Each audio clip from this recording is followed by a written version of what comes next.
Welcome to today's explainer. Look, if you're a cloud architect, a platform engineer, or a tech leader, you already know the deal. Keeping modern, highly distributed systems alive, yeah, it's absolutely the hardest part of the job. Today, we're not just skimming the surface of site reliability engineering, we're doing a real deep dive into its architectural framework. We'll explore what it actually is, its history, how it works under the hood, and honestly, why it's become the non-negotiable standard for managing enterprise operations at scale. Okay, let's dive into this. Here is our roadmap for today. We'll start with the cloud complexity problem, define the true engineering discipline of SRE, unpack the core concepts and operational framework, and finally, close with the tangible business value. All right, Section 1, the cloud complexity problem. Basically, why are our systems getting so much harder to run? Just think about your own daily operations for a second. I mean, we've got way more compute power than ever before, right? Yet keeping platforms stable often just leads to crushing alert fatigue and those dreaded late-night pages. The sheer volume of telemetry data out there literally overwhelms human operators. It's a constant uphill battle. So why exactly is reliability getting so much harder? Well, our source material points the finger straight at 4 modern system culprits. We're talking microservices, containers, Kubernetes, and multi-cloud environments. Now, don't get me wrong, these technologies give us incredible velocity, but they also introduce a ton of ephemeral infrastructure, super complex networking, and highly distributed states. When something breaks in a Kubernetes cluster, it's rarely just one single server quietly going offline. No, it's usually a cascading failure spreading like wildfire across a whole mesh of independent, interconnected services. The operational complexity doesn't just add up, it scales exponentially. So here's the absolutely crucial point. You simply cannot fight algorithmic complexity with manual human effort.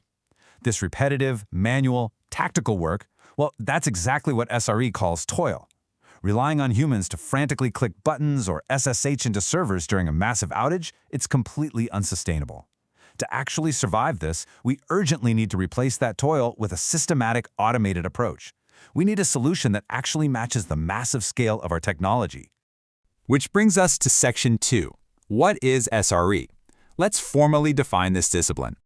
The textbook definition tells us that site reliability engineering, or SRE, is a discipline that applies software engineering principles to IT operations to create scalable and highly reliable systems.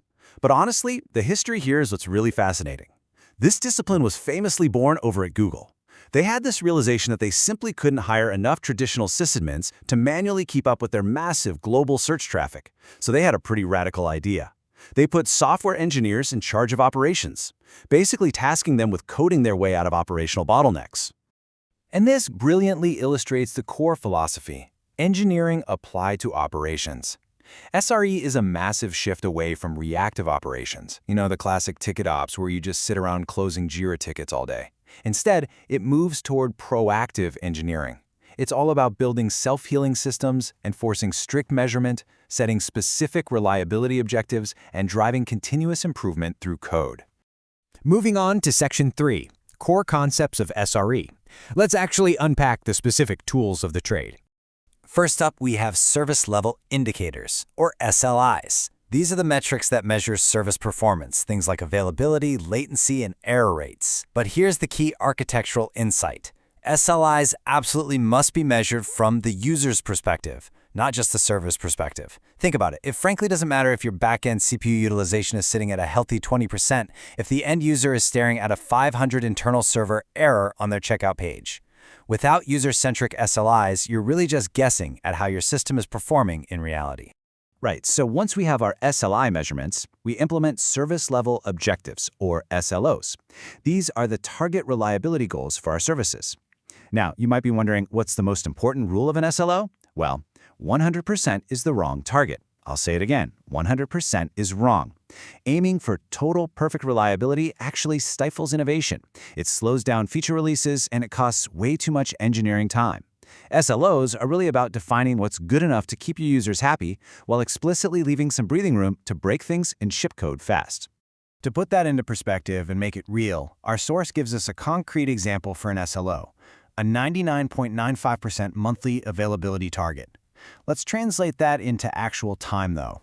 99.95% availability isn't just some abstract promise. It equates to exactly 21.9 minutes of allowed downtime per month. That's it. This gives your engineering teams a rigid, undeniable threshold to operate within. It takes this abstract idea of reliability and turns it into simple, hard math. And we pair that math with error budgets. This represents the acceptable amount of unreliability before corrective actions are required. The error budget gives teams a strict margin, a margin of reality really, balancing the need for speed with the absolute requirement for operational stability. But here is a super common mistake organizations make. They measure error budgets, but they never actually enforce the consequences. If your error budget drops to zero, the SRE framework dictates that feature releases must immediately halt, no exceptions. It forces a cultural alignment between developers who just want speed and operators who demand stability. If the budget is blown, you stop shipping new features and you focus purely on reliability work.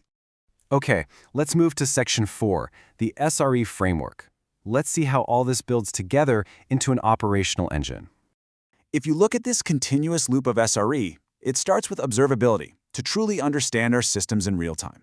Then we measure what matters with SLIs, define our targets with SLOs, eliminate toil with automation, and finally, deliver consistent, high-quality services through reliability. Notice the foundation underpinning this entire loop: fast incident management, amended to automate everything, measuring continuously, cultivating a blameless culture, and the ongoing cycle of continuous improvement. In a mature practice, incident management isn't just about running around firefighting. It's about blameless postmortems. We investigate the system failure, not the human error. That way, we engineer out the vulnerability for next time. Breaking that progressive journey down step by step. Step 1 is observability, and we need to clearly differentiate this from standard monitoring.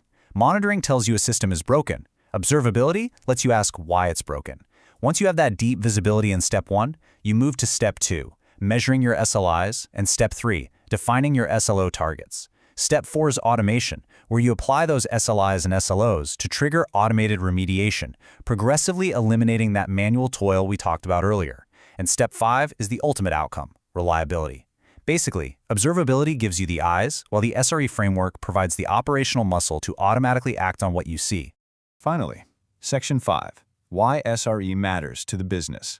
So why does this matter to you when you're just trying to escape the daily chaos of manual operations? Well, the benefits are immense. We're talking improved availability, reduced operational toil, faster incident response, a better user experience, and reliable scaling. But beyond all of that, SRE fundamentally empowers the wider organization. By reducing that operational toil and ensuring we can scale reliably, SRE doesn't just protect the application, it creates a rock-solid foundation for platform engineering teams to build robust, self-service developer portals. It literally accelerates the entire business, securely. Our source text provides these core recommendations for organizations looking to build their own SRE practice: design, measure, automate, and continuously improve. But listen, building this practice isn't just about changing someone's title from sysadmin to SRE and calling it a day. It requires a massive, top-down cultural shift. You must design for reliability right at the core architectural phase. You have to measure relentlessly from the user's perspective. And crucially, leadership has to commit to actually honoring those error budget feature freezes when things inevitably go wrong. The source material wraps up with this powerful thought: reliability is not an accident. It's an engineering discipline. So the question I want to leave you with is this: are you still relying on your engineers to manually catch falling knives? Or are you ready to engineer an automated, blameless, highly reliable platform? Reliable systems simply do not happen by chance. SRE is your blueprint. Thanks for joining me on this explainer. Keep building reliably, and we'll see you next time.